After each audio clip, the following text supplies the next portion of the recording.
Okay, well, it's time for our first guest speaker. MariaMurphy has worked 17 years in retail marketing. She's experienced the ups and the downs. And now she's working in network marketing.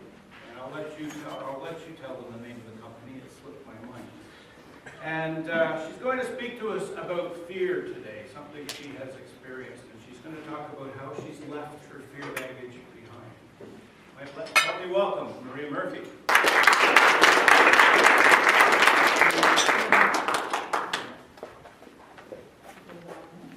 Yes. Okay. All right. Imagine this.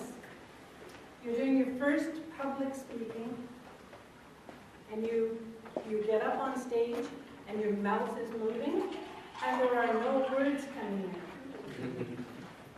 So this is what I've been living with for the last week. So if you're hearing me now, it isn't true. Words are coming out, and I can hear them.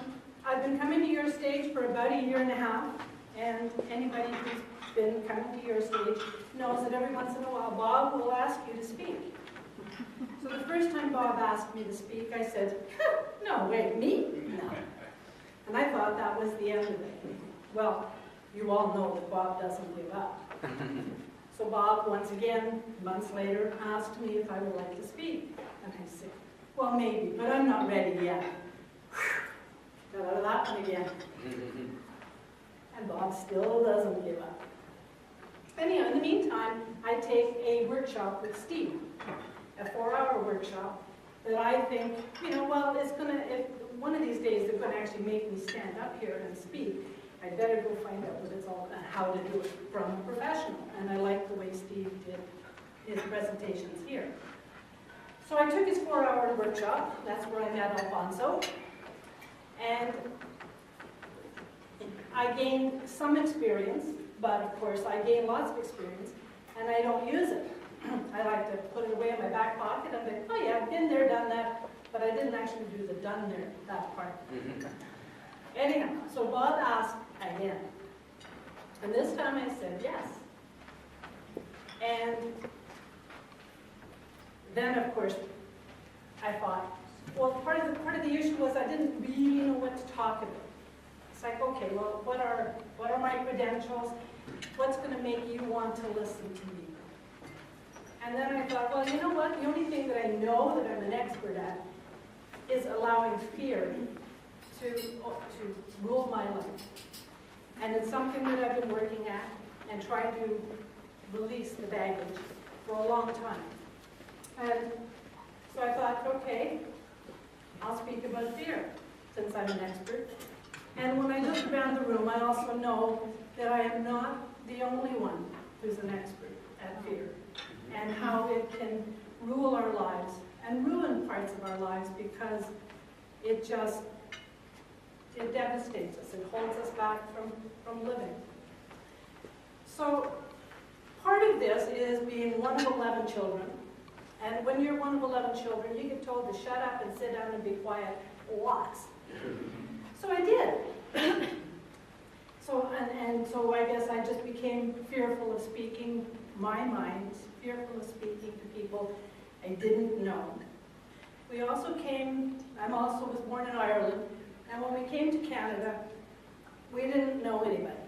And a mother from Ireland with, at that time there was 7 kids, you're worried about what the neighbors think. You're worried about a whole new culture of, what will the neighbors think of, me, first of all, with 7 children, and then second of all, if you're well behaved. So the culture in our family was you live up to other people's expectations, and you let that rule you, and then when you feel like you're not living up to anybody else's expectations, you go, well, am I doing it right? And, so fear has ruled a lot of my life.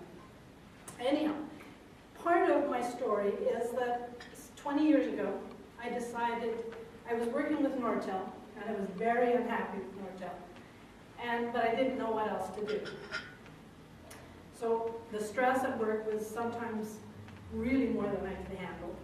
And And I had just taken up the new hobby of cross-stitching. It was not new, but it was new to me. And I loved it because it allowed me to just let everything go at the end of the day. Because once you're cross-stitching, it's very fine work.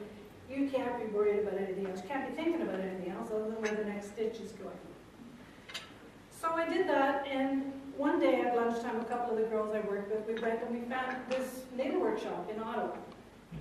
And we walked in, and I looked around, and I said to myself, this is what I want to do when I grow up. I was 42, or 41. And it was the first time in my life that I really knew what I wanted to do. Of course, you work at Nortel, so you have to arrange to get laid off. But being at Nortel, that's not what you have to do, even 20 years ago. So I decided that I was going to open a needle workshop. So I found a location, signed a lease, found suppliers, found somebody to help me because I had no experience in retail. God knows why I thought I could do that. But so I found everything I needed. I did the layout for the store, I ordered everything I needed, and somewhere in that 4 months of preparation, never once did fear come into it. They took a vacation. And I never worried about it being missing, mind you. And then the store opened. And within the first week, I had a lot of people through the store. And you know, it's worrying about what other people think and say when it can make you feel this big. You overhear things that you're not really always meant to hear, but they still affect you a lot. And so I heard some people saying, is she crazy? Opening a store just for cross-stitch? I'll never make it. Whew. And then in the same day, somebody else said, oh, it's a great idea, but it'll never work in Ottawa because people won't support you. So that night I go home and I thought, oh my God, I have now opened a business. I've sunk $60,000 20 years ago into a business. What was I thinking? Of course, my husband is now saying, well, what were you thinking? Anyhow, so it was other people's opinions, other people's speech or comments that were now making the fear come back to life. So after the first 6 months or so, I lived through all of that. And the store actually was paying its bills. It was within the first year, I was still there. Even though people said I wouldn't last 6 months, I was still there and covering all my bills. So the fear subsided, and I merrily went along growing my business. The fear was no longer in the business arena. It was still other parts of my life, but it wasn't necessarily in the business end of things. And part of when I was running the store, I also decided to run cross-stitch retreat weekends. They're big in the States, but nobody was doing it in Canada at that time. And again, people would say, are you crazy? People won't do that. People won't pay that kind of money. So my very first retreat, I thought, well, what the heck? If my attitude has been a lot, I'd rather regret doing something than not doing something. So I said, okay, well, you know what? If it doesn't work, it doesn't work. If nobody signs up, it's no big deal. I'll just cancel the hotel. So the first retreat, I had 27 people. I was thrilled. So over the years, I grew it, or we grew it, or they grew it, whatever. And one time, the biggest one we had 80 people at it, 80 women stitching. It was wonderful. Except that I had to speak in front of them, not necessarily on a stage, but I thought, oh. But I did okay because I had no choice. But I was also like preaching to the choir because they were all people I had known individually, and I can speak to anybody on an individual basis or a small group, but speaking to more than a couple of people is, that's to me as public speaking, even if I know them. Anyhow, I did fine. I still never wanted to make a career out of doing something like that. So anyhow, so after about 15 years in business, things started to go wrong. And of course, I didn't want to admit it. because then it was, what did I do wrong, as opposed to, this is an economic thing, it's got nothing to do with me personally. Anyhow, so after 17 years, I'd had enough, and I just closed the store. Then, fear rears its ugly head in a different arena. What do I do next? What marketable skills do I have? What kind of a job am I going to get? All of the confidence things, all of that fear just crawled right back in and took over. So I eventually accepted a job as a store manager at a clothing company and lasted about 4 months and realized somewhere along the line that I do not make a good employee. I don't like stupid decisions from above. I do have a lot of common sense, and I like to be able to use it. And corporate does not want you to use it. They don't want you to think for yourself. So we didn't work out. So after that, I decided I wanted to start a home-based business of some sort. So I investigated what was out there, and network marketing seemed to be what I would want, that the work would work for me. It's an equal opportunity employer. You get paid as hard as you work. If you don't work, you don't get paid. If you work, you get paid. But so I chose a company, and all at the same time I was introduced to an organization called Mentoring for Free. And Mentoring for Free is a group of network marketers. Some of them have been in the business for 30 years, some are brand new. But they want to help people to not go through the failure and frustration that can come with network marketing, because network marketing is not necessarily, you don't get a job description of this is what you have to do. You go out there and be yourself, talk to your friends, do all of this, and some people just can't do that, at least not without a script or without a game plan.